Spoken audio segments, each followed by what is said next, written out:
Welcome to edu और edu के हमारे इस यूट्यूब चैनल में आप सभी का स्वागत है। तो हम लोग आज भारत के प्रायद्वीपीय पठार के बारे में चर्चा करेंगे। बहुत इम्पोर्टेंट है, यहाँ से निश्चित तौर पे एक प्रश्न तो बनेगा ही बनेंगे। तो भारत के प्रायद्वीपीय पठार की चर्चा की जाए तो सबसे पहले समझे कि ये प्रायद्वीपीय पठार होते क्या हैं। प्रायद्वीपीय पठार होते क्या हैं? देखिए, पहाड़ और पठार में अंतर होता है। पहाड़ जो होता है वो काफ़ी ऊंचे ऊंचे होते हैं इस शेप में, और जो पठार होते हैं वे छोटे छोटे होते हैं जिनकी ऊंचाई लगभग 1500 से 200 150 से 200 मीटर की ऊंचाई होती है। और वैसे तो माना जाए तो लगभग 1000 से 1200 मैक्सिमम इसकी ऊंचाई होती है, 1100-1200। लेकिन जो पहाड़ होते हैं उनकी ऊंचाई 8000 मीटर, 9000 मीटर, यानी कि काफ़ी ऊंचे ऊंचे कोणदार होते हैं उनके जो शिखर होते हैं।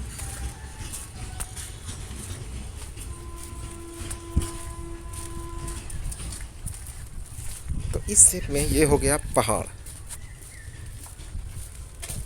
तो पर्वतों और पठार में इतना ही अंतर है कि पठारों की ऊंचाई कम होती है और पहाड़ों की ऊंचाई, पर्वतों की ऊंचाई बहुत ही ऊंचे ऊंचे होते हैं। इनके शिखर ज़्यादातर कोणदार होते हैं और ये बर्फीले ज़्यादातर होते हैं। लेकिन हम लोग देखेंगे नेक्स्ट वीडियो में और चर्चा करेंगे पहाड़ के बारे में, पर्वत के बारे में, और इसमें हम लोग चर्चा करेंगे पठारों के बारे में। तो सबसे पहले देखिए, प्रायद्वीपीय पठार जिसको पेनिनसुलर प्लेटू कहते हैं। पेनिनसुलर प्लेटू, प्लेटू का मतलब होता है पठार और पेनिनसुलर का मतलब होता है प्रायद्वीपीय। अब ये प्रायद्वीपीय क्या होता है? प्रायद्वीपीय का मतलब होता है जहाँ पे प्रायद्वीप हो, अर्थात जो नदियों के, जो समुद्र के किनारे जो छोटे छोटे इलाके होते हैं उन्हें प्रायद्वीप कहा जाता है। जैसे कि दक्कन का पठार, मालवा का पठार, मध्यवर्ती उच्च भूभाग, उत्तर पूर्वी पठार। तो चलिए हम लोग देखते हैं इस पठार के बारे में। प्रायद्वीपीय पठार नदियों के मैदान से 150 मीटर ऊंचा उठता हुआ प्रायद्वीपीय पठार तिकोने आकार वाला कटा फटा भूखंड है। याद रखेंगे कि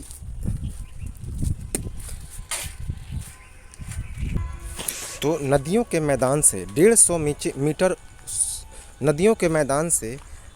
मीटर से ऊपर उठता हुआ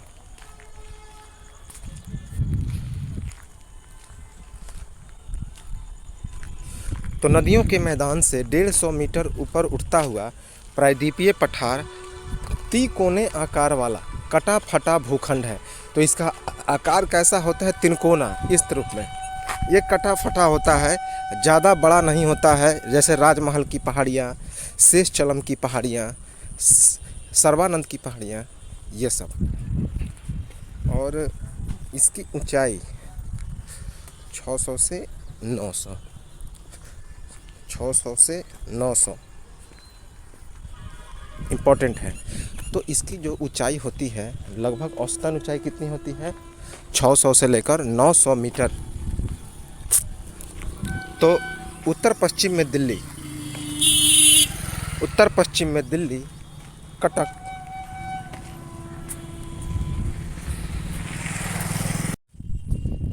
तो उत्तर पश्चिम में दिल्ली, उसके बाद कटक, अरावली विस्तार, पूर्व में राजमहल पहाड़ियाँ, उसके बाद पश्चिम में गिर पहाड़ियाँ, दक्षिण में इलायची जिसे कार्डेमम की पहाड़ियाँ भी कहते हैं। तो ये सभी जो हैं क्या हैं? तो ये हमारे प्रायद्वीपीय पठार हैं। याद रखेंगे, प्रायद्वीपीय पठार की सीमाएं ये सभी क्या हैं तो निर्धारित करती हैं। हम लोग आगे सबके बारे में चर्चा करेंगे, जितने सारे ये जो प्रायद्वीपीय पठार हैं। भारतीय भूखंडों में प्रायद्वीपीय पठार जो है वह सबसे प्राचीन है। तो बहुत इंपॉर्टेंट फैक्ट है यहाँ पे कि जो भारतीय जो भूखंड है, भूखंड का मतलब होता है ज़मीन के टुकड़े, जो ऊंचे हल्के ऊंचे जो टुकड़े होते हैं उन्हें ही भूखंड कहते हैं। अर्थात ज़मीन का जो वैसा हिस्सा जो सबसे प्राचीन है वह क्या है? तो वह है हमारा, जैसे कि हमारा कौन सा है? अरावली क्या है? तो सबसे प्राचीन पहाड़ी है। तो भारतीय भूखंडों में प्रायद्वीपीय पठार सबसे प्राचीन है। क्योंकि यह गोंडवाना लैंड का हिस्सा है। इम्पॉर्टेंट है, एग्जाम में यहाँ से भी प्रश्न बने हैं। तो जो प्रायद्वीपीय पठार है किसका हिस्सा है? गोंडवाना लैंड का हिस्सा है। इसी कारण यह बहुत प्राचीन है, क्योंकि गोंडवाना लैंड जो था वह बहुत पहले ही, ऐसा कहा जाता है कि जितने सारे पहाड़ियों की उत्पत्ति हुई वे सभी गोंडवाना लैंड के हिस्से थे। जो सबसे पहले छोटे छोटे जो पहाड़ आए, पठार आए, तो उसी का हिस्सा है भारतीय प्रायद्वीपीय पठार भी। प्रायद्वीपीय पठार का विस्तार उत्तर पूर्व में कार्बी एंगलोंग पठार तक है। कार्बी एंगलोंग कहाँ पे है? तो उत्तर पूर्व में असम और अरुणाचल प्रदेश तक है कार्बी एंगलोंग। खास करके यह असम में ज़्यादातर इसका फैलाव है। तो यहाँ से भी प्रश्न बनते हैं, हम लोग आगे देखेंगे इसे। तो भारतीय भूखंडों में जो प्रायद्वीपीय पठार का विस्तार है उत्तर पूर्व में कार्बी एंगलोंग पठार तक है।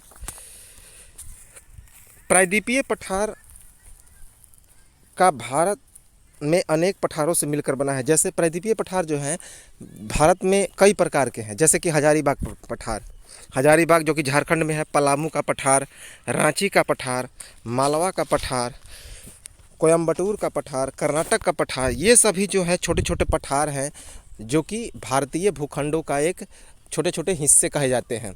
और यहाँ से इन्हें पर्वत नहीं कहा जा सकता, पर्वत और पहाड़ की श्रेणी में इन्हें नहीं लाया जाता है, क्योंकि ये बहुत ऊंचे होते हैं, इनकी हाइट कम होती है, सपाट होते हैं, लगभग कोणदार तिकोणीय होते हैं। प्रायद्वीपीय पठार प्राचीनतम और स्थित भूभागों में से एक है। तो अभी हमने क्या देखा, जो प्रायद्वीपीय पठार हैं वे प्राचीनतम और स्थिर भूभागों में से एक है, अर्थात बहुत प्राचीन यदि भारतीय भूखंड की बात की जाए तो वही है हमारे ये प्रायद्वीपीय पठार। सामान्य तौर पर प्रायद्वीपीय पठारों की ऊंचाई पश्चिम से पूर्व तक कम होती चली जाती है। तो जो प्रायद्वीपीय पठार हैं उनकी ऊंचाई पश्चिम से पूर्व तक कम होती चली जाती है। जैसे कि ये भारत है,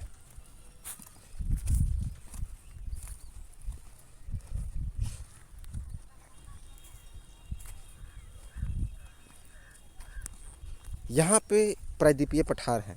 ये है हमारा पश्चिम, ये है हमारा क्या, तो पश्चिम इलाका, ये है पूरब। तो यहाँ से इस तरह की जो है ढाल ऐसे होती है, ढाल जो है वो ऐसे बनेगी, अर्थात पश्चिम से पूर्व तक इसकी ढाल क्या होती जाती है, तो कम होती चली जाती है, याद रखेंगे। तो पश्चिम से पूर्व की ओर ढाल कम होती जाती है प्रायद्वीपीय पठार की। यहाँ से भी एग्जाम में प्रश्न बन गए हैं, याद रखेंगे। जिसका प्रमाण यहाँ की नदियों की बहाव की दिशा से भी मिलता है। तो नदियों की बहाव की दिशा को देखेंगे तो जो पश्चिम से पूर्व की ओर नदियाँ बहती हैं, अर्थात बंगाल की खाड़ी में, वे काफ़ी तीव्र ढाल वाली होती हैं, तेज़ से बहती हैं और डेल्टा का निर्माण करती हैं। जैसे कि हम लोग देख सकते हैं गोदावरी और कृष्णा की। प्रायद्वीपीय पठार के पश्चिमी और उत्तर पश्चिम भाग में मुख्य रूप से काली मिट्टी पाई जाती है। तो प्रायद्वीपीय पठार के उत्तर पश्चिम और पश्चिमी भाग में मुख्य रूप से कौन सी मिट्टी पाई जाती है, तो काली मिट्टी। इसीलिए वहाँ पे कपास की खेती ज़्यादा होती है। हम लोग ने क्या पढ़ा था कि काली मिट्टी के बारे में पढ़ा था, जिसे रेगुर मिट्टी भी कहा जाता है। रेगुर मिट्टी, उसके बाद कपासी मिट्टी, लावा मिट्टी, चूँकि इसके लावा से निर्माण होता है। और लेटराइट मिट्टी के बारे में हमने पढ़ा था, इसमें आयरन ऑक्साइड की मात्रा होती है और यह भवन बनाने में उपयुक्त होता है, ईंट बनाने में सबसे ज़्यादा उपयुक्त होता है। और जो तमिलनाडु, केरल, इन सभी में जो मिट्टियाँ पाई जाती है लेटराइट मिट्टी, वो काजू की खेती के लिए सर्वोत्तम मानी जाती है। तो केरल और तमिलनाडु, यहाँ से प्रश्न बने थे। और साथ ही साथ हम लोगों ने क्या देखा था कि जो कर्नाटक, उसके बाद तमिलनाडु, केरल, ये सभी इलाके जो हैं दक्षिण भारतीय इलाके, वहाँ पे कॉफ़ी और चाय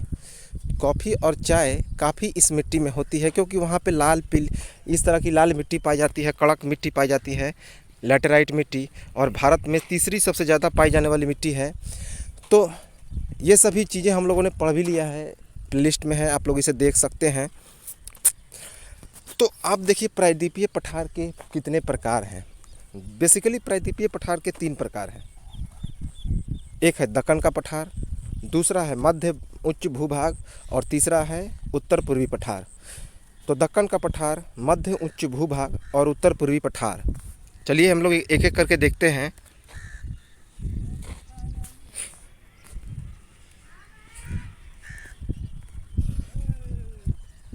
सबसे पहले दक्कन का पठार की बात की जाए, जिसे दक्कन प्लेटू कहते हैं। तो दक्कन के पठार यानी दक्कन प्लेटू, डेक्कन्स प्लेटू, डेक्कन्स प्लेटू। दक्कन के पठार के पश्चिम में पश्चिमी घाट, पूर्व में पूर्वी घाट और उत्तर में सतपुड़ा, मैकाल और महादेव की पहाड़ियाँ हैं। एक चीज़ याद रखेंगे कि पश्चिमी घाट और पूर्वी घाट क्या है। जो भारत का पश्चिमी इलाका है, जो प्रायद्वीपीय पठार है, ये सभी इलाके जो हैं वे पश्चिमी घाट कहे जाते हैं। इन्हें सह्याद्री पर्वत भी कहते हैं। और पूर्वी घाट को महेंद्रगिरी की पहाड़ियाँ भी कहा जाता है, क्योंकि ये पूर्वी घाट है, अर्थात भारत के पूर्वी हिस्से में है, जो उड़ीसा से लेकर आंध्र प्रदेश, उसके बाद तमिलनाडु तक जो इलाके हैं, ये इलाके वे कहे जाते हैं पूर्वी घाट, जहाँ की सबसे जो पहाड़ियाँ हैं महेंद्रगिरी की भी पहाड़ियाँ कही जाती है। और जो पश्चिम के इलाके हैं पश्चिमी घाट कहे जाते हैं, याद रखेंगे। तो हम लोग देखते हैं इस दक्कन के पठार के बारे में कि दक्कन के पठार के पश्चिम में पश्चिमी घाट और पूर्व में पूर्वी घाट, उत्तर में सतपुड़ा, मैकाल और महादेव की पहाड़ियाँ हैं। पश्चिमी घाट को अनेक नाम दिया गया है, जैसे कि महाराष्ट्र में सह्याद्री पर्वत। तो अभी हमने बताया कि पश्चिमी घाट को सह्याद्री पर्वत के नाम से भी जाना जाता है। कर्नाटक और तमिलनाडु में इसे नीलगिरी पर्वत के नाम से जानते हैं, नीलगिरी पहाड़ी। तो कर्नाटक और तमिलनाडु में इसे नीलगिरी की पहाड़ी के नाम से जाना जाता है। केरल में अन्नामलाई पहाड़ी। और एक चीज़ याद रखेंगे कि यहीं पे जो अन्नामलाई है, यहीं पे भारत की सबसे ऊंची चोटी पाई जाती है, याद रखेंगे। नीलगिरी की पहाड़ियाँ जो प्रायद्वीपीय पठार की जो पहाड़ी है, सबसे बड़ी और दूसरी सबसे बड़ी, एक का नाम है डोडा बेटा, जो कि भारत की सबसे दूसरी पहाड़ी है प्रायद्वीपीय पठार। तो यह इसी पे पाई जाती है। तो हम लोग इसे देखेंगे आगे। डोडा बेटा 2637 मीटर जिसकी ऊंचाई है। तो दक्कन के पठार कर्नाटक और तमिलनाडु नीलगिरी में, केरल में अन्नामलाई और इलायची कार्डेमम की पहाड़ियाँ पूर्वी घाट की तुलना में पश्चिमी घाट ऊंचे और अविरल हैं। तो अभी हमने क्या बताया कि पूर्वी घाट की अपेक्षा जो पश्चिमी घाट है यह ऊंचा और अविरल है, क्योंकि नदियाँ के बहाव जो होता है वह डेल्टा का निर्माण कहाँ बनाती है। अभी हमने बताया कि पूर्वी घाट की ओर। प्रायद्वीपीय पठार की सबसे ऊंची चोटी कौन है? तो अनाईमुडी है। वेरी वेरी इंपॉर्टेंट है, जो अन्नामलाई पहाड़ी पर स्थित है। तो प्रायद्वीपीय पहाड़ियों में यदि सबसे ऊंची चोटी बात की जाए तो वह है कौन? उसका नाम है अनाईमुडी, जिसकी ऊंचाई की बात की जाए तो 2695 मीटर है, 2695 मीटर। यह पश्चिमी घाट की अन्नामलाई पहाड़ियों में स्थित है। याद रखें कहाँ पे स्थित है? तो पश्चिमी घाट की अन्नामलाई पहाड़ियों में। दूसरी सबसे ऊंची चोटी की बात की जाए तो दूसरी सबसे ऊंची चोटी है डोडा बेटा। दूसरी सबसे ऊंची चोटी कौन है?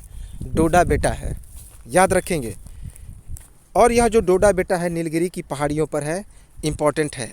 नीलगिरी की पहाड़ियाँ तमिलनाडु और केरल को दो भागों में अलग करती है, अर्थात यह केरल और तमिलनाडु के बिल्कुल बीचों बीच में है, इम्पॉर्टेंट है। अब है कि तो भारत की सबसे यदि ऊंची प्रायद्वीपीय पहाड़ी की बात की जाए तो वह कौन है?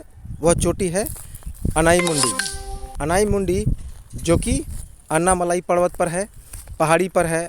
और दूसरी कौन है दक्षिण भारत की? तो उसका नाम है डोडा बेटा। 2637 मीटर इसकी ऊंचाई है, जो किस पहाड़ी पर है? तो वह है नीलगिरी पहाड़ी पर। भारतीय इतिहास में दक्कन का पठार कयांत्रित प्रक्रियाओं से गुजर चुका है और कयांत्रित चट्टान जैसे कि संगमरमर,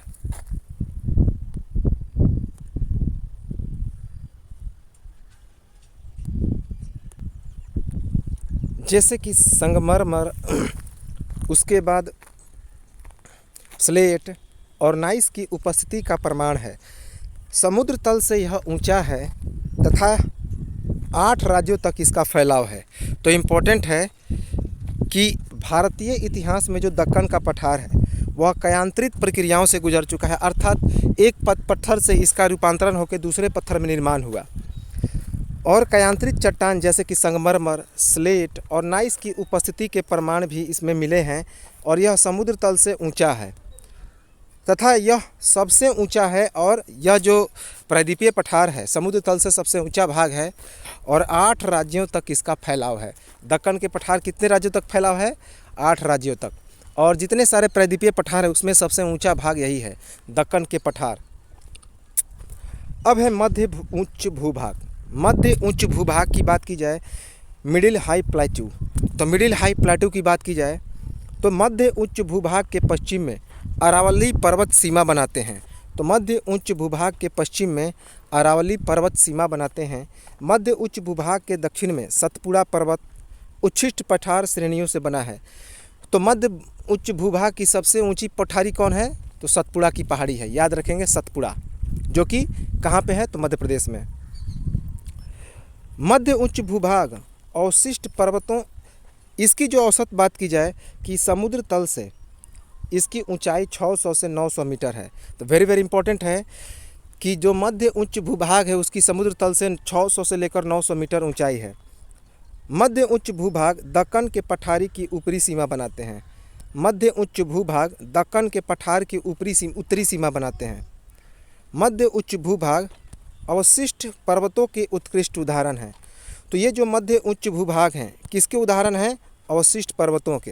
अवशिष्ट का मतलब होता है जो कंकड़ पत्थर और अवसादों से मिलकर बने होते हैं। इसका विस्तार कहाँ से कहाँ तक है?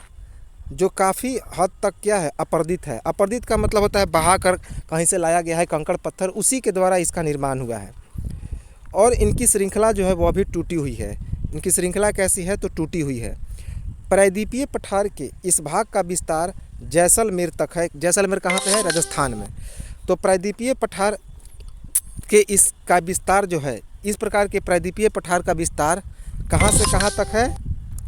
यह जैसलमेर तक है, याद रखेंगे। जहाँ इस अनुदैर्ध्य रेत के टिब्बों और चंपाकार बरखाने रेतीले टिब्बों से ढके हुए हैं। तो ये कैसे हैं? रेतीले हैं। उसके बाद ये जो है बरखान है। बरखान का मतलब होता है जो रेतीले मिट्टी से जो आकृति बनती है वही बरखान कहा जाता है। तो चूंकि अभी हमने क्या बताया, इसका निर्माण अवसादों से हुआ है, अवशिष्ट पदार्थों से हुआ है। अब है क्या कि इसके अंदर में मध्य उच्च भूभाग में संगमरमर, स्लेट और नाइस की उपस्थिति पाई जाती है। समुद्र तल से मध्य भूभाग की ऊंचाई 700 से लेकर 1000 मीटर के बीच है और उत्तर तथा उत्तर पूर्वी दिशा में इसकी ऊंचाई कम होती चली जाती है। तो उत्तर और उत्तर पूर्व दिशा में इसकी जो ऊंचाई है वह क्या होती जाती है? तो कम होती जाती है, याद रखेंगे। जमुना की अधिकतर सहायक नदियाँ विंध्याचल और कैमूर श्रेणियाँ से निकलती हैं। तो जमुना की जो अधिकतर जो सहायक नदियाँ हैं वो कहाँ से निकलती हैं? तो कैमूर और विंध्याचल श्रेणी से निकलती है, याद रखेंगे। मध्य उच्च भूभाग का पूर्वी विस्तार कौन है? तो राजमहल की पहाड़ियों तक है, जिसके दक्षिण में छोटा नागपुर की पठार है जो खनिज पदार्थों का भंडार है। तो पूरब में ये जो पठारियाँ हैं कहाँ तक प्रवेश करती है? तो राजमहल की पहाड़ियों तक। तो यदि बात की जाए कि भारत की सबसे प्रायद्वीपीय पठार में पूर्वी भाग किसका है? तो राजमहल की पठारी। और दक्षिण में छोटा नागपुर का पठार खनिजों का भंडार है। अब है उत्तर पूर्वी पठार के बारे में बात की जाए। North east plateau. North east plateau उत्तर पूर्वी पठार प्रायद्वीपीय पठार का ही विस्तारित भाग है। तो उत्तर पूर्वी पठार प्रायद्वीपीय पठार का ही विस्तारित भाग है। यह माना जाता है कि हिमालय की उत्पत्ति के इंडियन प्लेट के उत्तर पूर्वी दिशा में खिसकने के कारण राजमहल की पहाड़ियों और मेघालय की पहाड़ियों के बीच भ्रंश घाटी बनने से यह अलग हो गया था। बाद में यह नदी के द्वारा जमा किए गए जलोढ़ के द्वारा पाट दिया गया और आज मेघालय और कार्बी एंगलोंग पठार इसी कारण से मुख्य प्रायद्वीपीय पठार से अलग अलग हो गए हैं, इम्पॉर्टेंट है। तो उत्तर पूर्वी पठार और प्रायद्वीपीय, यह जो है यह प्रायद्वीपीय पठार का ही एक विस्तारित भाग है। यह माना जाता है कि हिमालय उत्पत्ति के इंडियन प्लेट के उत्तर पूर्वी दिशा में खिसकने के कारण राजमहल की पहाड़ियों और मेघालय की पहाड़ियों के बीच भ्रंश घाटी बन गया। अब ये भ्रंश घाटी क्या है तो ध्यान देंगे। जैसे कि मान लेते हैं कि ये पहाड़ है, इस पहाड़ के बीच एक गहरी खाई बन जाती है और यहाँ से नदी निकल जाती है, तो यही भ्रंश घाटी कहलाती है। जैसे कि नर्मदा नदी क्या बनाती है तो भ्रंश घाटी बनाती है, याद रखेंगे। तो हिमालय की उत्पत्ति के इंडियन प्लेट के उत्तर पूर्वी दिशा में खिसकने के कारण राजमहल की पहाड़ियों और मेघालय की पहाड़ियों के बीच भ्रंश घाटी बनने से यह अलग अलग हो गया था और बाद में यह नदी के द्वारा जमा किए गए जलोढ़ द्वारा क्या किया गया, पाट दिया गया। आज जो मेघालय और कार्बी एंगलोंग पठार है, इसी कारण से मुख्य प्रायद्वीपीय पठार से अलग अलग हो गए हैं। जैसे कि कौन कौन, पूर्वी पहाड़ियों में निवास करने वाली जो जनजातियां हैं, जैसे कि जनजातियों के आधार पर मेघालय के पठार को 3 भागों में बांटा गया, गारो, खासी और जयंतिया। तो गारो, खासी और जयंतिया पठारी और जनजातियाँ ये कहाँ पे हैं तो मेघालय में। यह एग्जाम में कई बार यह पूछा गया है। असम की कार्बी एंगलोंग पहाड़ियाँ भी उत्तर पूर्वी पठार का ही विस्तार है। तो असम की कार्बी एंगलोंग की पहाड़ियाँ ये भी उत्तर पूर्वी पठार के विस्तार है। मेघालय का पठार भी कोयला, लोहा, सिलिमेनाइट, चूने के पत्थर और यूरेनियम जैसी खनिज पदार्थों का भंडार है। याद रखेंगे कि मेघालय के पठार में भी कौन कौन, कोयला, लोहा, सिलिमेनाइट, चूने के पत्थर, यूरेनियम जैसे खनिज पदार्थों का भंडार है।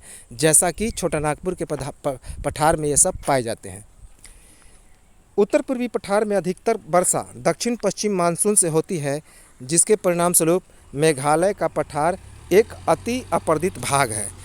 तो इसी कारण मेघालय के पठार का निर्माण हुआ। चूँकि मेघालय में क्या होता है, जो मासिन राम इलाका है वहाँ दक्षिण पश्चिम मानसून के कारण लगातार भारी वर्षा होती रहती है और यह देश का सबसे अधिक वर्षा वाला स्थान है, याद रखेंगे।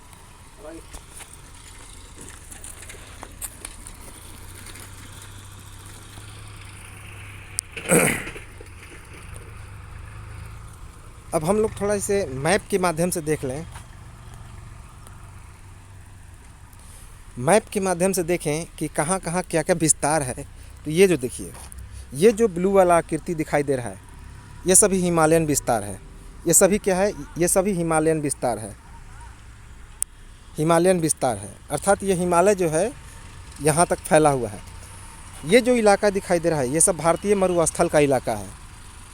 पूर्वी घाट, ये सब इलाके हैं, ये पूर्वी घाट के इलाके हैं। ये सब पूर्वी घाट है और यहाँ पे ये सब पश्चिमी घाट है। ये सब पश्चिमी घाट है। इन्हें सह्याद्री पर्वत भी कहते हैं।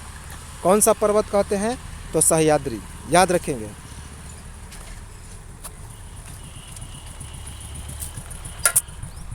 इम्पोर्टेंट है। और ये पूर्वी घाट हैं और ये सभी जो इलाके दिखाई दे रहे हैं ये मध्य जो उच्च भूभाग है खास करके, और यहाँ पे ये मध्य उच्च भूभाग, यहाँ पे है हमारा दक्कन का पठार। ये सब इलाका है दक्कन के पठार का। यहाँ पे मध्य उच्च भूभाग है और बाकी जो इलाके हैं वे आ जाते हैं अरावली की पर्वत की तरफ। तो ये तो था हमारा कुछ चित्र के माध्यम से। अब हम लोग देखते हैं कहाँ कहाँ, वेरी वेरी इंपॉर्टेंट है। अब यहाँ से जो हम लोग देखेंगे कि कहाँ कहाँ कौन कौन सी जो है प्रायद्वीपीय पठार है। तो एक एक चीज़ हम लोग देखेंगे, एक एक जगह का। चलिए देखते हैं उसे। वेलकम टू एडू, और एडू के हमारे इस यूट्यूब चैनल में आप सभी का स्वागत है। तो देखिए हम लोग एक बार फिर से मिले हैं इस भारत का जो प्रायद्वीपीय पहाड़ी है उसको लेकर, और हम लोग एक एक प्रायद्वीपीय पहाड़ी को देखेंगे। चलिए डिटेल में हम लोग देखते हैं। ये सारे डेल्टा इलाके हैं। तो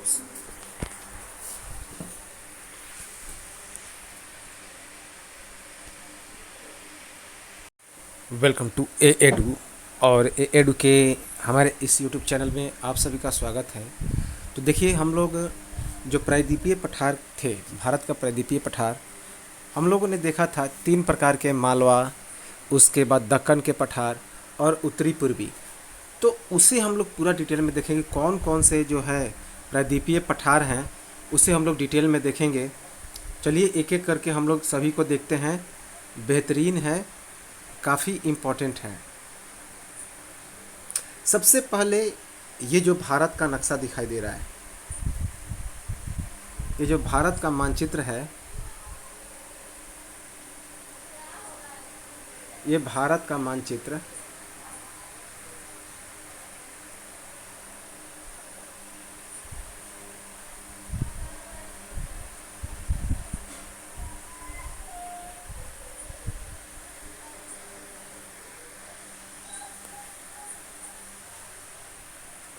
ये हमारा भारत का मानचित्र है। अब यहाँ से हम लोग ध्यान देंगे, सबसे पहले शुरुआत की जाए तो ये है राजस्थान। ये हमारा जो उत्तर पश्चिम का इलाका है वह है राजस्थान। क्या है? तो राजस्थान है, राजस्थान। अब इस राजस्थान में बात की जाए तो ये है अरावली पर्वत श्रेणी। ये कौन सी है? अरावली पर्वत श्रेणी। अरावली पर्वत श्रेणी सबसे प्राचीन है, याद रखेंगे, और यह अवशिष्ट पदार्थों से बना है। तो सबसे प्राचीन पर्वत श्रेणी है और अवशिष्ट पदार्थों से बना है, अर्थात कंकड़ पत्थरों से मिलकर बना है। यह है हमारा राजस्थान का अरावली पर्वत। उसकी ठीक दक्षिण में राजस्थान और अरावली पर्वत की सबसे ऊंची चोटी पाई जाती है, जिसे गुरु शिखर कहा जाता है। तो ये देखिए, तो माउंट आबू उसकी एक छोटी सी श्रेणी है, और उसी यह जो माउंट आबू है, माउंट आबू पर्वत है अरावली पर्वत श्रेणी में। यह माउंट आबू पर्वत पर कौन सी पाई जाती है? तो गुरु शिखर, जो कि माउंट आबू और अरावली पर्वत श्रेणी दोनों की सबसे ऊंची शिखर है। तो याद रखेंगे कि ये इस राजस्थान की सबसे ऊंची पर्वत श्रेणी कौन है? अरावली पर्वत श्रेणी, और सबसे प्राचीन है और अवशिष्ट पदार्थों से बना है। किससे? अवशिष्ट पदार्थों से।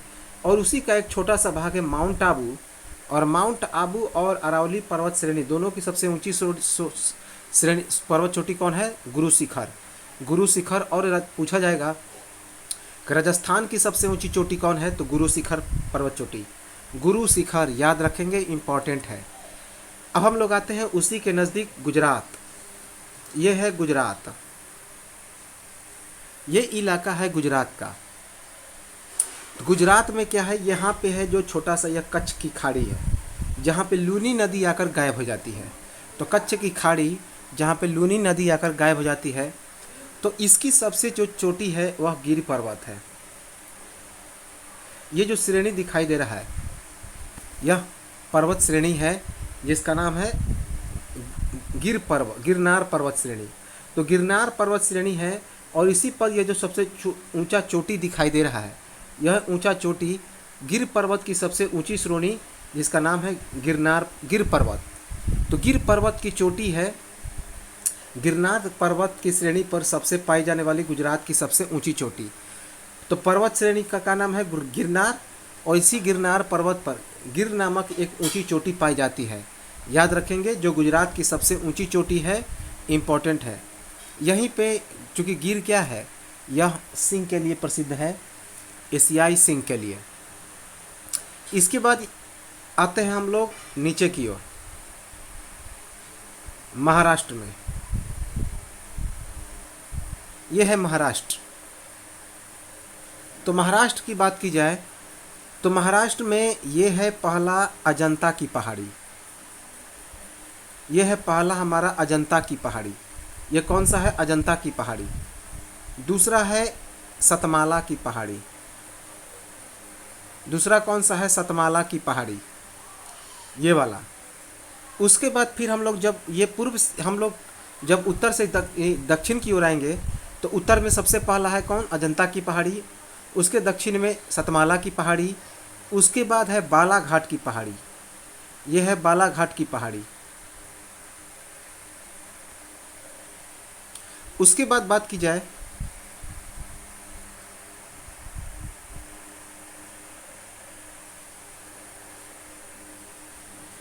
हालांकि अभी हम लोग सेपरेटली इसको एक एक करके देखेंगे तो कन्फ्यूजन नहीं होना है। इसके बाद है हरिश्चंद्र की पहाड़ी। ये हरिश्चंद्र की पहाड़ी कौन है? हरिश्चंद्र की पहाड़ी। उसके बाद है हरिश्चंद्र पर यह जो चोटी दिखाई दे रहा है, यह महाराष्ट्र की सबसे ऊंची चोटी है जिसका नाम है कालसूबाई। कालसूबाई पर्वत की चोटी। और यह पूरे सह्याद्री पर्वत जो अर्थात जो पश्चिमी जो घाट है उसकी सबसे ऊंची चोटी है कौन? कालसूबाई। चूँकि पश्चिमी घाट को भी दो भागों में बांटा जाता है जिसे सह्याद्री पर्वत कहते हैं, एक उत्तरी सह्याद्री और दक्षिणी सह्याद्री। और इन दोनों उत्तरी हो या दक्षिणी हो, दोनों की सबसे ऊंची चोटी है कौन? कालसूबाई। और कालसूबाई जो है किस पर है? तो हरिश्चंद्र पहाड़ी पर है। और हरिश्चंद्र पहाड़ी की सबसे ऊंची चोटी है, साथ ही साथ यह महाराष्ट्र की भी सबसे ऊंची चोटी है। कौन? कालसूबाई। याद रखेंगे कालसूबाई। उसके ठीक दक्षिण में महाबालेश्वर की श्रेणी है। महाबालेश्वर की पहाड़ी है या महाबालेश्वर की श्रेणी है। कौन? महाबालेश्वर। तो ये तो था महाराष्ट्र। अब हम लोग आते हैं उसके ठीक नीचे कर्नाटक में। उसके ठीक नीचे आते हैं कर्नाटक। ये है हमारा कर्नाटक। तो जब हम लोग कर्नाटक में आएंगे तो कर्नाटक में सबसे इम्पोर्टेंट है, याद रखेंगे, कर्नाटक में सबसे इम्पोर्टेंट है बाबा बुधन। बाबा बुधन इम्पोर्टेंट है, ये है बाबा बुधन। बाबा बुधन की पहाड़ी। हम लोग उत्तर से दक्षिण की ओर आते हैं तो सबसे उत्तर में है बाबा बुधन की पहाड़ी। यह है बाबा बुधन की पहाड़ी, इम्पोर्टेंट है। उसके ठीक नीचे है कुद्रेमुख।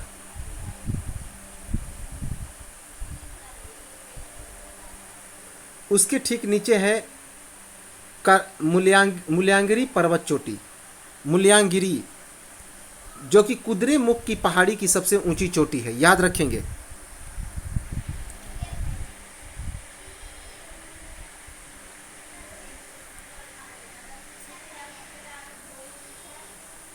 तो ये जो है हमारा कुद्रेमुख की पहाड़ी है। ठीक जो बाबा बुधन की पहाड़ी के दक्षिण में कुद्रेमुख की पहाड़ी है। कहाँ पे? कर्नाटक में। और इसकी यह जो चोटी दिखाई दे रही है, यह चोटी सबसे ऊंची चोटी है कर्नाटक की, जो कि कर्नाटक जिसका नाम है मुल्यागिरी पर्वत की चोटी। तो मुल्यागिरी पर्वत की चोटी कर्नाटक की सबसे ऊंची चोटी है जो कि कुद्रेमुख पहाड़ी पर स्थित है, याद रखेंगे। तो कुद्रेमुख पहाड़ी पर स्थित मुल्यागिरी पर्वत की चोटी कर्नाटक की सबसे ऊंची चोटी है। सबसे दक्षिण की बात की जाए कर्नाटक में तो वो है हमारा ब्रह्मगिरी की पहाड़ियाँ। ब्रह्मगिरी की पहाड़ियाँ यहीं से कावेरी नदी का उद्गम स्थल है। तो ब्रह्मगिरी की पहाड़ियाँ तो कर्नाटक में कौन कौन हो गया? बाबा बुधन की पहाड़ी, कुद्रेमुख की पहाड़ी, ब्रह्मगिरी की पहाड़ी। और इस कुद्रेमुख की पहाड़ी पर मुल्यागिरी पर्वत की चोटी है जो कर्नाटक की सबसे ऊंची चोटी है, याद रखेंगे। अब आते हैं ठीक उसके दक्षिण में केरल में। यह है केरल। केरल में बात की जाए तो यहीं पर सबसे जो प्रायद्वीपीय पठार है या यूँ कहे तो दक्षिण भारत की सबसे ऊंची चोटी है जिसका नाम है अनाईमुंडी। तो इसी केरल में पाया जाता है। तो देखिए हम लोग केरल की बात करते हैं।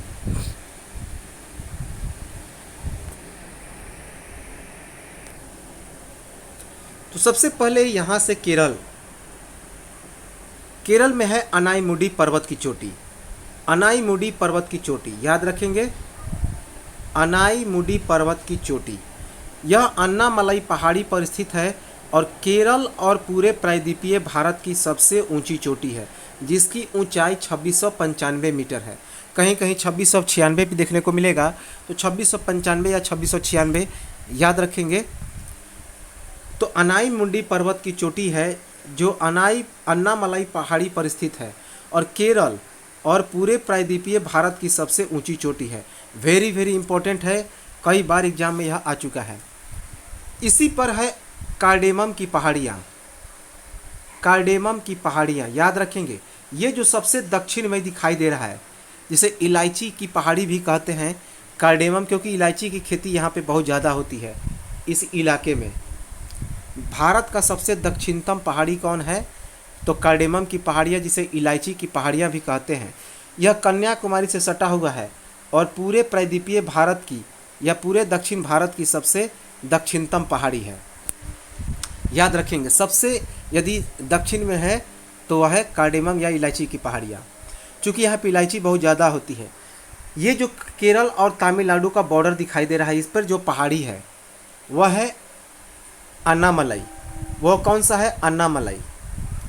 अन्नामलाई की पहाड़ियाँ जो है वे केरल और तमिलनाडु के बिल्कुल बीचों बीच है।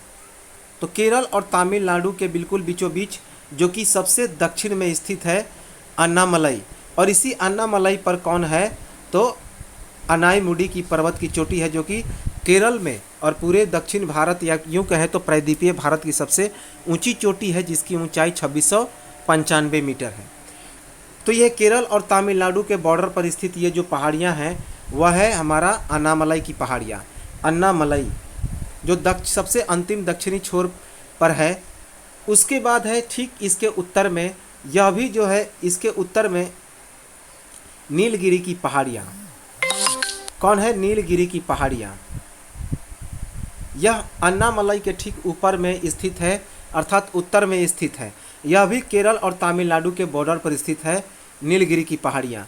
और इसी नीलगिरी की पहाड़ी पर एक सबसे ऊंची चोटी है, लेकिन वो तमिलनाडु में स्थित है। तो केरल और तमिलनाडु में स्थित है अन्नामलाई, लेकिन इसकी जो सबसे ऊंची चोटी है वह केरल में है, जिसका नाम है अनाईमुंडी। लेकिन केरल और तमिलनाडु में के बॉर्डर पर है नीलगिरी, और नीलगिरी की सबसे ऊंची चोटी है डोडा बेटा। लेकिन वो कहाँ पे है? यह है तमिलनाडु में, वो है तमिलनाडु में, याद रखेंगे। और तमिलनाडु की सबसे ऊंची चोटी कौन है? डोडा बेटा, जो नीलगिरी की पहाड़ी पर स्थित है। और याद रखेंगे, साथ ही साथ यह तमिलनाडु की सबसे ऊंची चोटी है और प्रायद्वीपीय भारत की दूसरी सबसे ऊंची चोटी है, जिसकी ऊंचाई है 2637 मीटर। कितनी है? तो 2637 मीटर है। तो इम्पॉर्टेंट है कि प्रायद्वीपीय भारत की दूसरी सबसे ऊंची चोटी तो डोडा बेटा, जो नीलगिरी की पहाड़ी पर स्थित है, और नीलगिरी तमिलनाडु और केरल के बॉर्डर पर स्थित है, और उसी के ठीक नीचे है अन्नामलाई। और यह तमिलनाडु में सबसे ऊंची चोटी है डोडा बेटा, और साथ ही साथ पूरे प्रायद्वीपीय भारत की दूसरी सबसे ऊंची चोटी है डोडा बेटा, जो कि तमिलनाडु में स्थित है। और तमिलनाडु और प्रायद्वीपीय पठार की दूसरी सबसे ऊंची चोटी है डोडा बेटा, जिसकी ऊंचाई 2637 मीटर है। इसके बाद अब हम लोग आते हैं उससे सटा हुआ। अब तमिलनाडु में और भी सारे पठार हैं, हम लोग एक एक करके देखें। तमिलनाडु में और भी सारे पठार हैं, जैसे ये है उत्तर में सेबराई की पहाड़ियाँ। तमिलनाडु को अब हम लोग ले चलते हैं किधर? पूर्वी तमिलनाडु की ओर। और पूर्वी तमिलनाडु में सबसे उत्तर की ओर कौन है? तो सेबराई की पहाड़ियाँ। याद रखेंगे कौन सा है? जावड़ी की पहाड़ियाँ। सबसे उत्तर में है जावड़ी की पहाड़ियाँ, ये है जावड़ी की पहाड़ियाँ। उसके बाद उसके ठीक दक्षिण में सेबरॉय की पहाड़ियाँ। कौन है? सेबरॉय की पहाड़ियाँ। ठीक उसके नीचे दक्षिण में पंचमलाई की पहाड़ियाँ। कौन? पंचमलाई, नाम याद रखते जाएंगे। फिर उसके ठीक दक्षिण में सिरुमलाई की पहाड़ियाँ। कौन? सिरुमलाई की पहाड़ियाँ। ठीक उसके फिर दक्षिण में पालिनी की पहाड़ियाँ। कौन? पालिनी की पहाड़ियाँ। उसके ठीक दक्षिण में बरसानंद की पहाड़ियाँ। कौन? बरसानंद की पहाड़ियाँ। और ठीक उसके नीचे कौन है? तो अगस्तमलाई। तो पूर्वी छोर पर जो पूर्वी तमिलनाडु में है, इस पूर्वी तमिलनाडु में सबसे उत्तर में कौन है? तो सेबरॉय की पहाड़ियाँ। उसके ठीक नीचे यानी दक्षिण में पंचमलाई। ठीक उसके दक्षिण में सिरुमलाई की पहाड़ियाँ। उसके दक्षिण में पालिनी की पहाड़ियाँ। उसके दक्षिण में बरसानंद की पहाड़ियाँ और ठीक दक्षिण में अगस्तमलाई की पहाड़ियाँ, याद रखेंगे। तो सबसे यदि तमिलनाडु के दक्षिण में कोई पहाड़ी है तो है अगस्तमलाई की पहाड़ियाँ। अब हम लोग आते हैं आंध्र प्रदेश की तरफ। ये है हमारा आंध्र प्रदेश, ये है हमारा आंध्र प्रदेश। अब इस आंध्र प्रदेश की बात की जाए तो आंध्र प्रदेश में सबसे यदि उत्तर में है तो वह है शेषचलम की पहाड़ियाँ। यह है शेषचलम की पहाड़ियाँ, सबसे उत्तर में है। उसके ठीक दक्षिण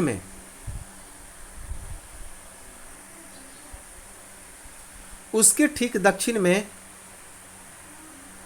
यह है पालकोंडा की पहाड़ियाँ। कौन है? पालकोंडा की पहाड़ियाँ। ठीक उसके और दक्षिण में आ जाए तो उसका नाम है वेलकोंडा की पहाड़ियाँ। क्या? वेलकोंडा। उसके बाद और यदि दक्षिण में आ जाए तो ये है हमारा मलाईगिरी की पहाड़ियाँ। याद रखेंगे, मलाईगिरी की पहाड़ियाँ। और उसके बाद मलाईगिरी की पहाड़ियाँ, नल्लामाला की पहाड़ियाँ। कौन है? नल्लामाला। नल्लामाला की पहाड़ियाँ। और सबसे जो दक्षिण में इसकी ऊंची चोटी है, दक्षिण में जो सबसे ऊंची चोटी है उसका नाम है अरोराकोंडा की पर्वत चोटी। अरोराकोंडा की पर्वत चोटी जो आंध्र प्रदेश की पर्वत चोटी है और नल्लामाला की पहाड़ी पर स्थित है। तो आंध्र प्रदेश की सबसे ऊंची चोटी का नाम है कौन? अरोराकोंडा। और यह आंध्र प्रदेश की सबसे ऊंची चोटी जो कि विशाखापट्टनम के पास है। साथ ही साथ यह नल्लामाला की पहाड़ियों पर स्थित है, याद रखेंगे। अब हम लोग ठीक इसके आते हैं उड़ीसा में। हम लोग कहाँ पे आते हैं? उड़ीसा में। यह है उड़ीसा। तो उड़ीसा की बात की जाए तो उड़ीसा में बहुत सारे हैं पर्वत श्रेणी। जैसे सबसे उत्तर में बात की जाए तो वह है गड़जात की पहाड़ियाँ। कौन है? गड़जात की पहाड़ियाँ। उसके बाद बात की जाए तो उसके ठीक दक्षिण में मलाईगिरी की पहाड़ियाँ। कौन है? मलाईगिरी की पहाड़ियाँ। सब उड़ीसा में है। उसके बाद बात की जाए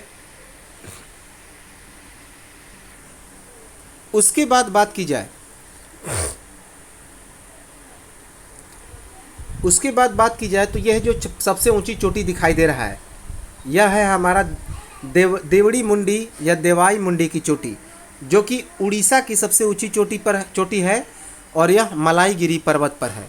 तो उड़ीसा की सबसे ऊंची चोटी का नाम है देवाई मुंडी या देवड़ी मुंडी, जो कि उड़ीसा की सबसे ऊंची चोटी है। ठीक इसके दक्षिण में एक और पहाड़ी है जिसका नाम है महेंद्रगिरी की पहाड़ियाँ। क्या नाम है? महेंद्रगिरी की पहाड़ियाँ।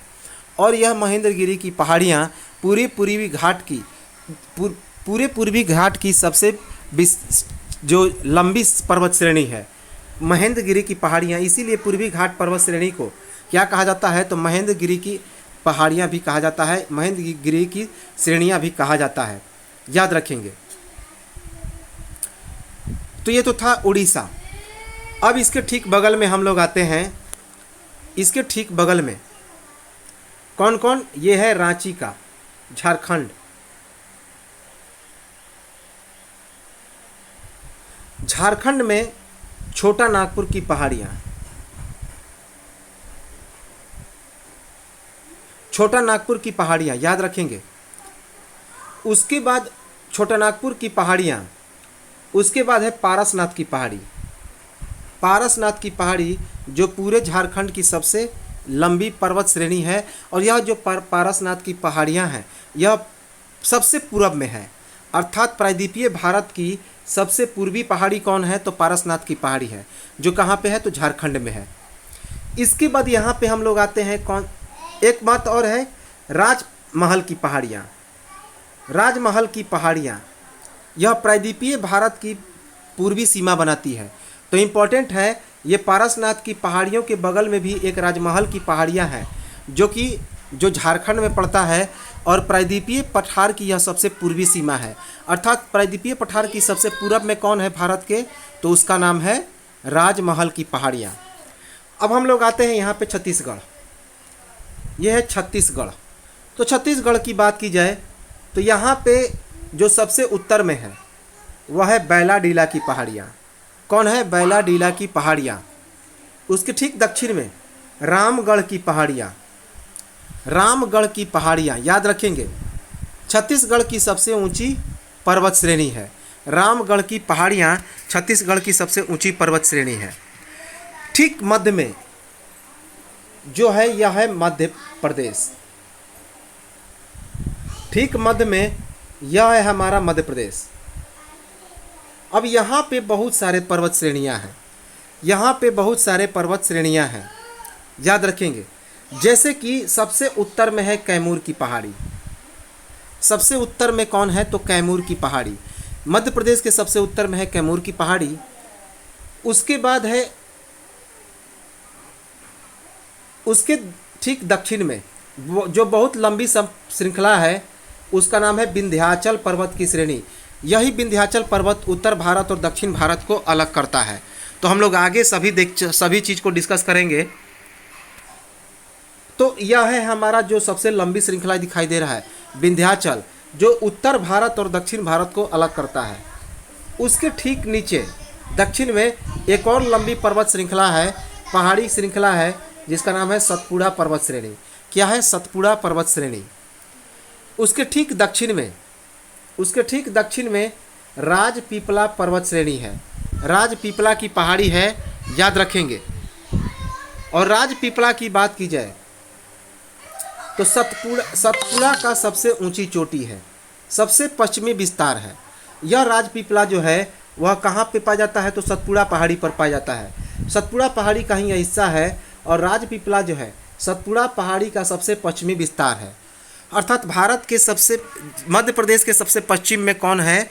तो उसका नाम है सतपुड़ा राजपीपला पर्वत श्रेणी, और सतपुड़ा का यह सबसे पश्चिमी विस्तार है, याद रखेंगे। उसके बाद है ग्वालीगढ़। ये जो है हमारा ग्वालीगढ़ है, जो बिल्कुल मध्य प्रदेश और महाराष्ट्र को टच करता है।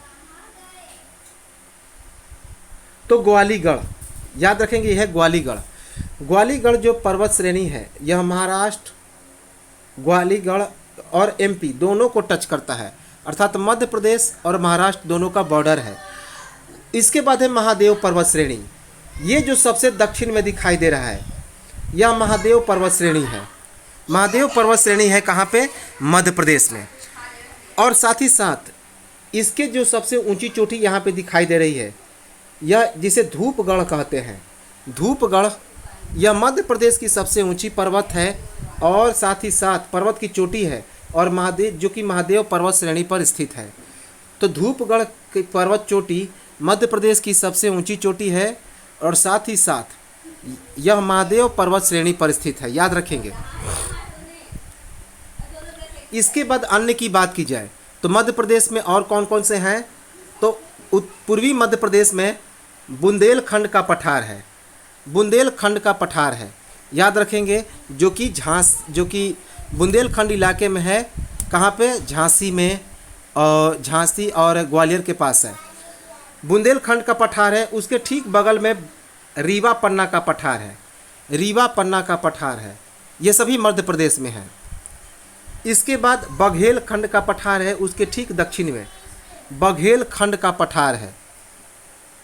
सबसे यदि पूर्व में सबसे दक्षिण में बात की जाए मैकाल पर्वत श्रेणी। मैकाल पर्वत श्रेणी जो कि सतपुड़ा का सबसे पूर्वी विस्तार है। तो याद रखेंगे, यदि बात की जाए तो सतपुड़ा पर्वत श्रेणी के सबसे पूरब में, अर्थात मध्य प्रदेश के सबसे पूरब में कौन सा पर्वत श्रेणी है? तो सतपुड़ा का पर्वत श्रेणी का, जिसका नाम है मैकाल पर्वत श्रेणी। यह सतपुड़ा का ही हिस्सा है और यह सबसे मध्य प्रदेश के पूर्वी हिस्से में पाया जाता है।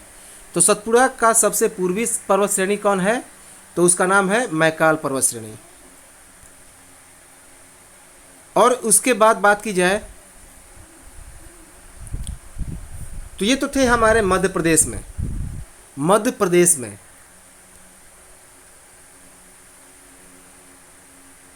अब हम लोग बारी बारी से इसे देखते हैं तो लगभग सारी चीज़ें हम लोग समझ लिए। अब एक चीज़ देखते हैं, ये सभी चीज़ें जो है हिमालय का हिस्सा है। ये जो उत्तर पूर्वी जो दिखाई दे रहा है ये सभी हिमालय के हिस्से हैं। जैसे कि यहाँ पे है हमारा मेघालय। मेघालय, इस मेघालय में 3 पर्वत श्रेणियाँ सबसे ज़्यादा प्रसिद्ध हैं, गारो, खासी और जयंतिया। और असम की कार्बी एंगलोंग। असम और मेघालय में स्थित है कार्बी एंगलोंग और गारो, खासी, जयंतिया की पहाड़ी इम्पोर्टेंट है। और ये हिमालय पर्वत के हिस्से हैं, हिमालय पर्वत के हिस्से हैं। तो चलिए इसे हम लोग अब देखते हैं कैसे, तो बारी बारी से पूरा डिटेल में। हालांकि सभी चीज़ें हम लोग डिटेल में देख लिए हैं, सभी चीज़ों के नाम 2-3 बार इसे देखेंगे तो नाम दिमाग में फिट हो जाएगा। हम लोग सारी चीज़ें मैप के माध्यम से समझ लिए हैं।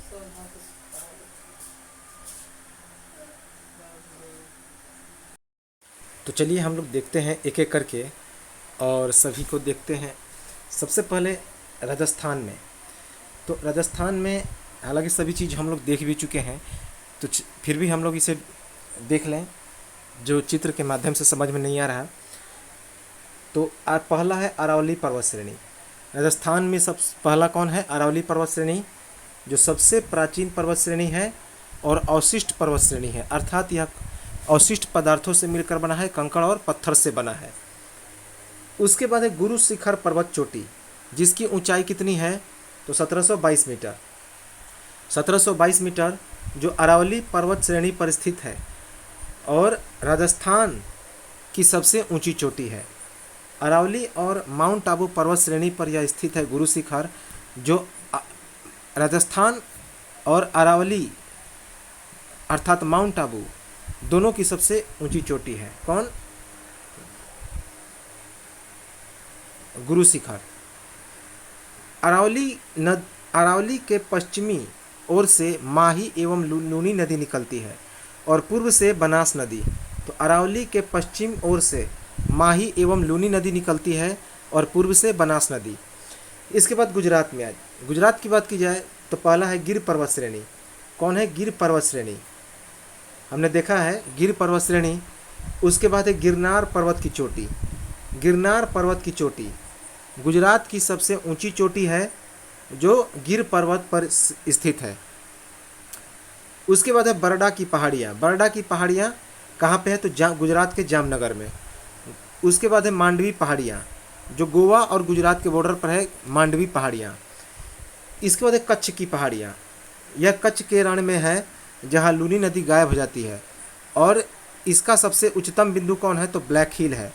इसका सबसे उच्चतम बिंदु ब्लैक हिल है, जिसकी ऊंचाई 462 मीटर है। 462 मीटर। इसके बाद महाराष्ट्र में, तो महाराष्ट्र में अजंता की पहाड़ियाँ। महाराष्ट्र में अजंता की पहाड़ियाँ, यह अजंता की पहाड़ियाँ नासिक में है, जहाँ अजंता एवं एलोरा की गुफाएं हैं। तो अजंता की पहाड़ियाँ कहाँ पे हैं? नासिक में है, महाराष्ट्र के, जहाँ अजंता एवं एलोरा की गुफाएं हैं। इसके बाद है सतमाला की पहाड़ियाँ। सतमाला की पहाड़ियाँ कहाँ है? महाराष्ट्र के नासिक में। बालाघाट की पहाड़ियाँ। बालाघाट की पहाड़ियाँ जिसकी औसत ऊंचाई 500 से लेकर 825 मीटर है। तो बालाघाट की पहाड़ियाँ महाराष्ट्र में है, जिसकी औसत ऊंचाई 500 मीटर से लेकर 825 मीटर है। हरिश्चंद्र की पहाड़ियाँ। हरिश्चंद्र की पहाड़ियाँ जिसकी औसत ऊंचाई 600 मीटर है, जिसकी औसत ऊंचाई 600 मीटर है, तथा गोदावरी और भीमा नदी को यह अलग करती है। किसे अलग करती है? गोदावरी और भीमा नदी को। इसके बाद है कालसूबाई पर्वत की चोटी। कालसूबाई पर्वत की चोटी हरिश्चंद्र की पहाड़ी पर स्थित महाराष्ट्र की सबसे ऊंची चोटी है, जिसकी ऊंचाई 1664 मीटर है। और कहाँ पे है यह? नासिक में। तो कालसूबाई पर्वत की चोटी है जो कि हरिश्चंद्र की पहाड़ी पर स्थित है और महाराष्ट्र की सबसे ऊंची चोटी है, और इसकी ऊंचाई 1664 मीटर है। और कहाँ पे है? तो नासिक में। कालसूबाई पर्वत की चोटी उत्तरी और दक्षिणी सह्याद्री दोनों की सबसे सर्वोच्च शिखर है। तो कालसूबाई पर्वत की चोटी उत्तरी और दक्षिणी सह्याद्री दोनों की सबसे सर्वोच्च शिखर है।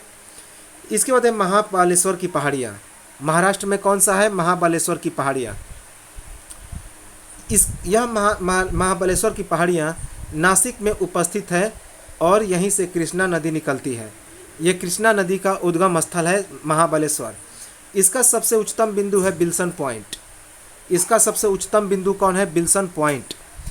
इसी में सावित्री, वेन्ना, गायत्री और कोयना नदी भी निकलती है। तो इससे कौन कौन नदी निकलती है? सावित्री, वेन्ना, गायत्री और कोयना, याद रखेंगे।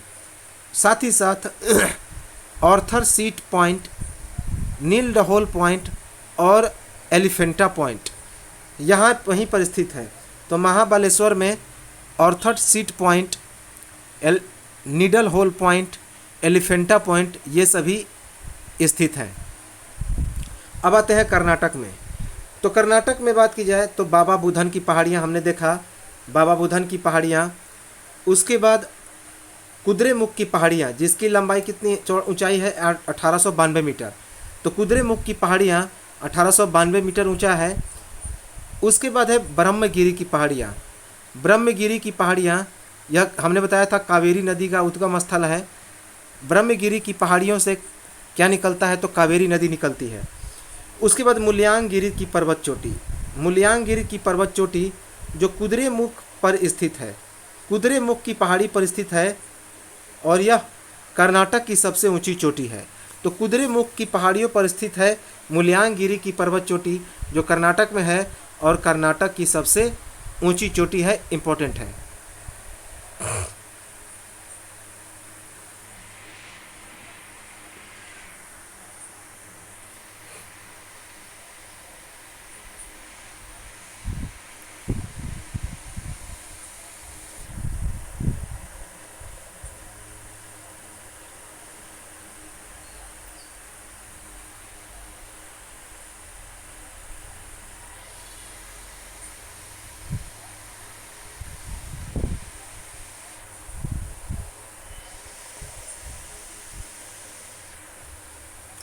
अब आते हैं आंध्र प्रदेश में। तो आंध्र प्रदेश में है शेषचलम की पहाड़ियाँ। उसके बाद है पालकोंडा की पहाड़ियाँ, वेलीकोंडा की पहाड़ियाँ, नल्लामाला की पहाड़ियाँ। उसके बाद अरोरा कोंडा की पर्वत चोटी। अरोरा कोंडा की पर्वत चोटी हमने बताया था ये नल्लामाला की पहाड़ियों पर स्थित है और विशाखापट्टनम के पास स्थित है और आंध्र प्रदेश की यह सबसे ऊंची चोटी है। तो आंध्र प्रदेश की सबसे ऊंची चोटी अरोरा कोंडा की पर्वत चोटी जो कि नल्लामाला की पहाड़ियों पर स्थित है। कहाँ पे है? विशाखापट्टनम के पास। इसके बाद उड़ीसा में आए। इसके बाद हम लोग आते हैं उड़ीसा में। तो उड़ीसा में है गड़जात की पहाड़ियाँ, मलाईगिरी की पहाड़ियाँ, देवड़ी मुंडी या देवाई मुंडी की पर्वत चोटी। देवड़ी मुंडी या देवाई मुंडी की पर्वत चोटी यह मलाईगिरी की पहाड़ी पर स्थित है जो कि उड़ीसा की सबसे ऊंची चोटी है। तो मलाईगिरी की पहाड़ी पर स्थित है देवाई मुंडी या देवड़ी मुंडी की पर्वत चोटी जो कि उड़ीसा की सबसे ऊंची चोटी है। इसके बाद महेंद्रगिरी की पहाड़ियाँ। महेंद्रगिरी की पहाड़ियाँ जहाँ पे भगवान परशुराम का पूजा स्थल है, भगवान परशुराम का पूजा स्थल है। और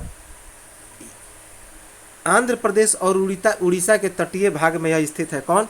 महेंद्रगिरी की पहाड़ियाँ आंध्र प्रदेश और उड़ीसा के तटीय भाग में स्थित है। अन्य पहाड़ियों में उड़ीसा में देखा जाए तो असिया की पहाड़ियाँ, टिक्करपाड़ा की पहाड़ियाँ, नयागढ़ की पहाड़ियाँ। गुजरात की पहाड़ियाँ पूर्वी घाट की सबसे जो गड़जात की पहाड़ियाँ हैं, उड़ीसा की गड़जात की पहाड़ियाँ पूर्वी घाट की सबसे पूर्वी पहाड़ियाँ हैं। पूर्वी घाट की सबसे पूर्वी पहाड़ियाँ हैं। हालांकि यह राजमहल भी है, इसी को गड़जात या राजमहल भी कहते हैं। अब झारखंड में आते हैं।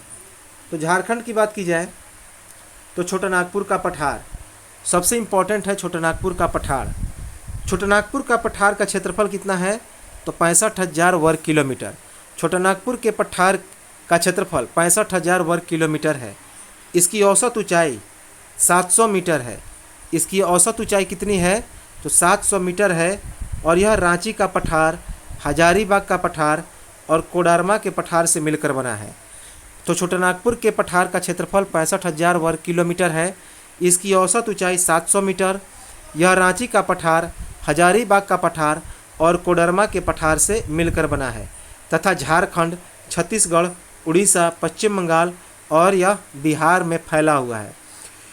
यह खनिज भंडार की दृष्टि से भारत में सबसे संपन्न पठार है।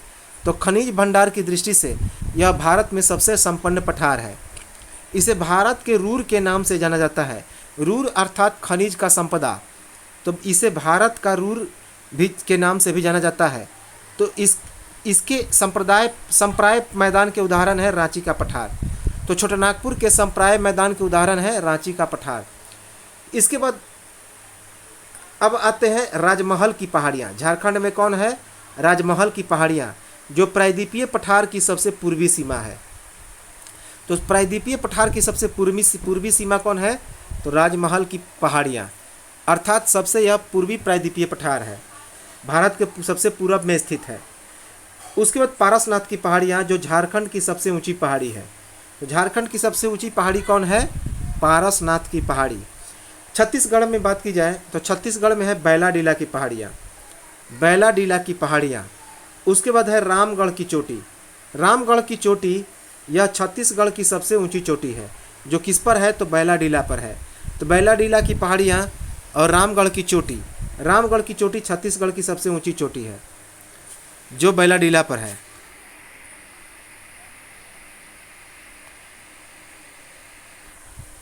इसके बाद असम की बात की जाए तो असम की बात की जाए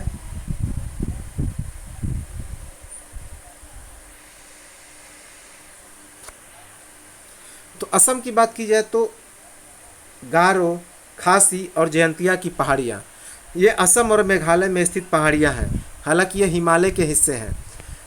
तो गारो, खासी और जयंतिया की पहाड़ियाँ जो असम और मेघालय में स्थित हैं। इसके बाद कार्बी एंगलोंग की पठार, असम में है कार्बी एंगलोंग की पठार। इसके बाद है शिलोंग का पठार, जो कि मेघालय में स्थित है, शिलोंग का पठार। अब आते हैं मध्य प्रदेश में, जो जिसे मध्य भारत का पठार भी कहते हैं। तो मध्य प्रदेश में हम लोग आते हैं, जो भारत के बिल्कुल बीचों बीच में पाया जाता है, जिसे मध्य भारत का भी पठार कहा जाता है। सबसे पहला है मालवा का पठार। मालवा का पठार यह ज्वालामुखीय चट्टान से मिलकर बना है। तो इसका निर्माण ज्वालामुखीय चट्टान से बना है, अर्थात लावा और ग्रेनाइट से इसका निर्माण हुआ है, लावा और ग्रेनाइट से। इसकी औसत ऊंचाई 500 से लेकर 610 मीटर तक है। तो इसकी औसत ऊंचाई 500 से लेकर 610 मीटर तक है। पश्चिम में माही नदी, मध्य में चंबल नदी, पूर्व में बेतवा नदी तथा मालवा का पठार विंध्य और अरावली श्रेणी के बीच में है। तो पश्चिम में माही नदी, मध्य में चंबल नदी, पूर्व में बेतवा नदी तथा मालवा का पठार विंध्य और अरावली पर्वत श्रेणी के बीच में है। इसके बाद है कैमूर की पहाड़ी। इसके बाद है मध्य प्रदेश में कैमूर की पहाड़ी। इसके बाद है विंध्याचल पर्वत चोटी, विंध्याचल पर्वत की श्रेणी, विंध्याचल पर्वत की श्रेणी।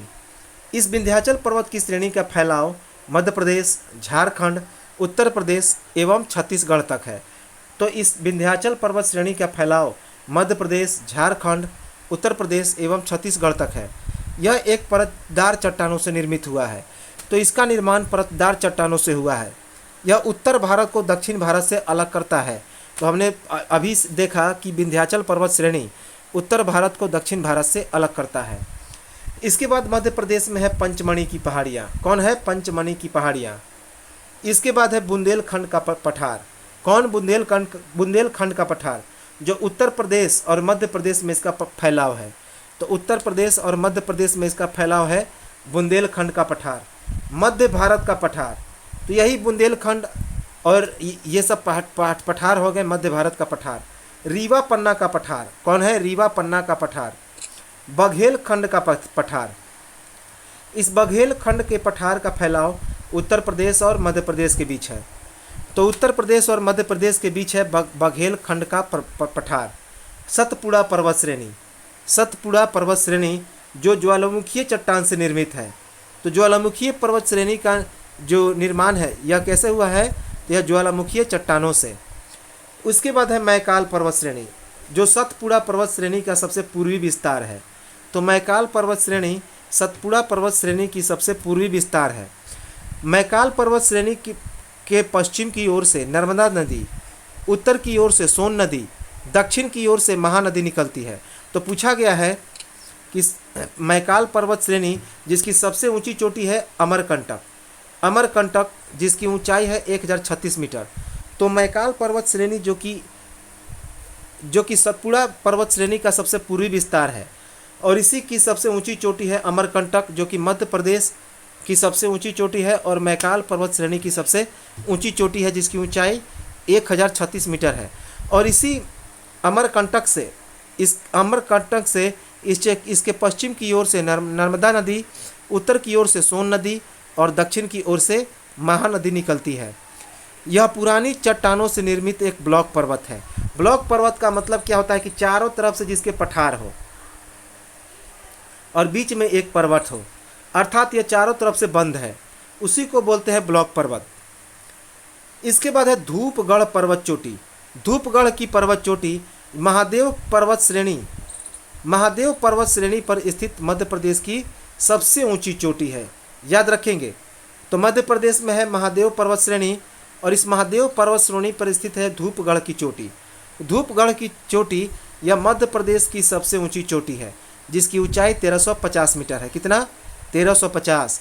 और 1036 मीटर किसका है? अमरकंटक। इसके बाद है ग्वालीगढ़ पर्वत श्रेणी।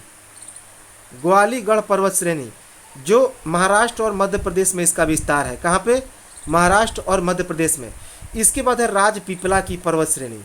राजपीपला की पर्वत श्रेणी जो सतपुड़ा का ही हिस्सा है, सतपुड़ा पर्वत श्रेणी का ही हिस्सा है, और यह सतपुड़ा पर्वत श्रेणी का सबसे पश्चिमी विस्तार है। तो राजपीपला पर्वत श्रेणी सतपुड़ा पर्वत श्रेणी का ही हिस्सा है, और यह सतपुड़ा पर्वत श्रेणी की सबसे पश्चिमी विस्तार है, अर्थात सबसे पश्चिम में है।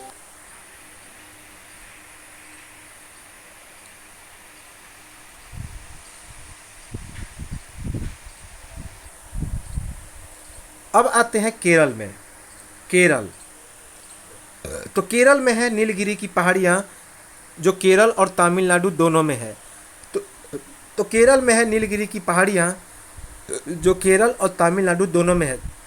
उसके बाद है अन्नामलई की पहाड़ियाँ। अन्नामलई की पहाड़ियाँ यह भी केरल और तमिलनाडु दोनों में है। इसके बाद है अनाईमुंडी पर्वत चोटी। तो अनाईमुंडी की पर्वत चोटी या अन्नामुदी पर्वत की चोटी जो कि अन्नामलई की पहाड़ियों पर स्थित है। कहाँ? अन्नामलई की पहाड़ियों पर स्थित है, और यह केरल और पूरे प्रायद्वीपीय पठार की सबसे ऊंची पर्वत चोटी है जिसकी ऊंचाई 2695 मीटर है।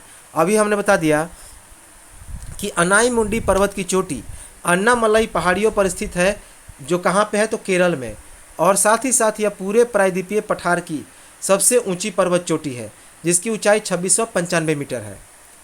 इसके बाद आता है तमिलनाडु में। तमिलनाडु में बात करते हैं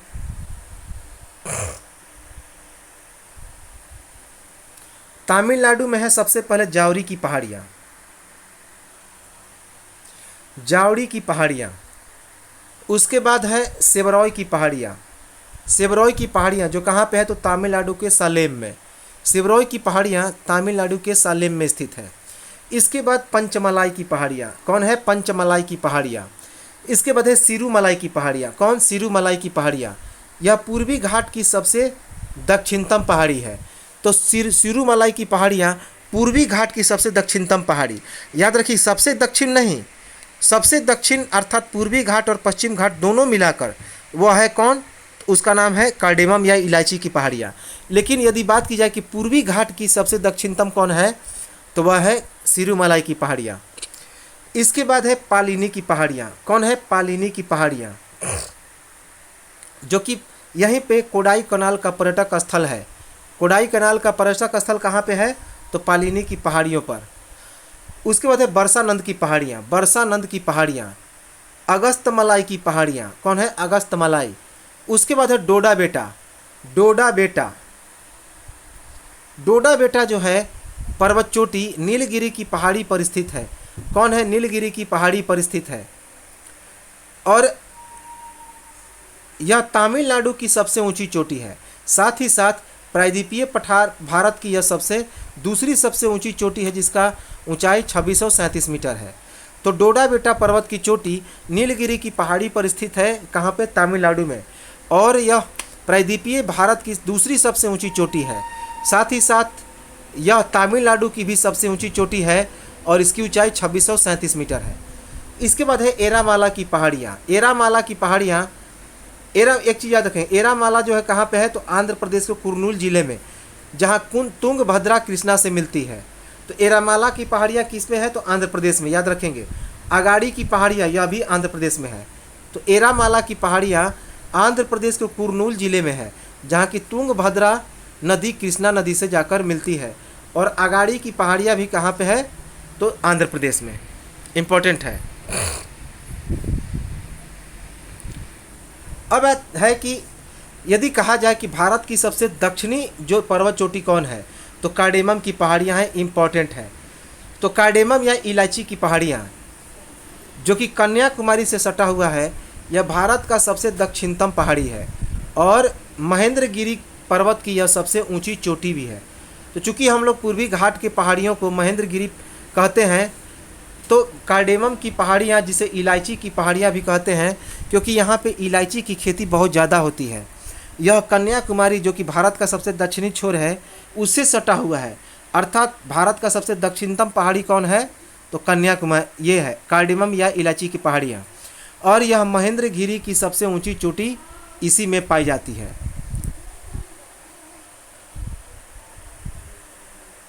अब है कि पश्चिमी घाट से उत्तर में गुजरात के सौराष्ट्र प्रदेश में कौन है, तो गिर की पहाड़ी है। तो पश्चिमी घाट से उत्तर में गुजरात के सौराष्ट्र प्रदेश में गिर की पहाड़ियाँ हैं। पश्चिमी घाट को सह्याद्री तथा पूर्वी घाट को महेंद्रगिरी की पहाड़ी भी कहते हैं। तो इम्पॉर्टेंट है कि पश्चिमी घाट को सह्याद्री पहाड़ी और पूर्वी घाट को महेंद्रगिरी की पहाड़ी भी कहा जाता है। 16 डिग्री उत्तरी अक्षांश रेखा, 16 डिग्री उत्तरी अक्षांश रेखा जो गोवा से गुजरती है, सह्याद्री पर्वत को दो भागों में विभाजित करती है। कौन, उत्तरी सह्याद्री और दक्षिणी सह्याद्री।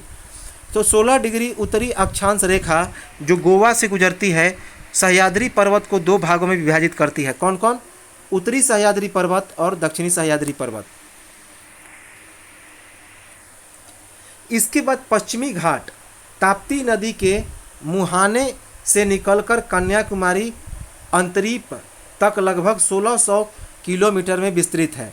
तो पश्चिमी घाट का विस्तार ताप्ती नदी के मुहाने से निकलकर कन्याकुमारी अंतरीप तक लगभग 1600 किलोमीटर में विस्तृत है।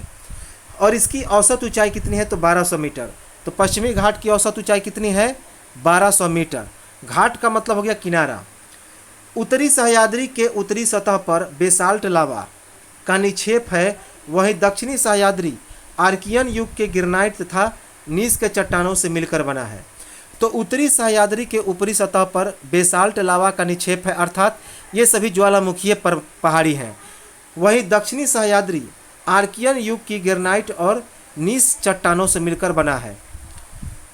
अनाईमुडी 3 पहाड़ियों का केंद्र बिंदु है।